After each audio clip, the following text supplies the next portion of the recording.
தேவனுடைய பரிசுத்த நாமத்திற்கு மகிமை உண்டாவதாக. இந்த அதிகாலை வேளையில் இன்று நாம் தியானத்துக்கு எடுத்துக்கொள்ள இருக்கிறதான வேதவசனம் எபேசியர் 2 அதிகாரம் 8 வசனம். கிருபையினாலே விசுவாசத்தை கொண்டு ரட்சிக்கப்பட்டீர்கள். ஆமென். ஒரு தகப்பன் தன் மகனுக்கு அவனது விருப்பத்திற்கும் அதிகமாக நல்ல உயர் ரக smart phone, costly dress, costly motor bike, விலை உயர்ந்த ஷூ, இப்படி அனைத்துமே எல்லாமே டாப்பாக வைத்திருப்பதனால் மகனும் தன் தந்தையை போன்று, அதாவது அவன் போன்று இவ்வுலகில் யாருமே எனது தந்தை போன்று இல்லை என்று மெச்சிக்கொள்கிறான். ஆனால் இவன் உடல் முழுவதும் கொடிய தோல் வியாதியினால் பாதிக்கப்பட்டு இருக்கிறான். ஏன் உனது தோல் வியாதியை பற்றி உன் தகப்பனுக்கு கவலை இல்லையா என்றதும், என் தந்தை என்னை ஒருபோதும் மருத்துவரிடம் அழைத்து போனதே இல்லை என்று அந்த பையன், அவரது மகன் சொல்கிறான். தனது மகனின் இன்றுள்ள அவசர தேவை எது?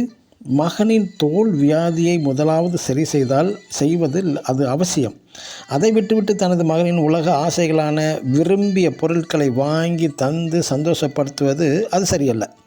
இன்றுள்ள கிறிஸ்தவர்கள் தேவன் விரும்பும் தேவன் என்னை ஆசீர்வதித்தார் என்பதற்கு தேவன் என்னை உயர்த்தியுள்ளார், நல்ல வேலை தந்தார், இவற்றையெல்லாம் சாட்சியும் சொல்வார்கள்.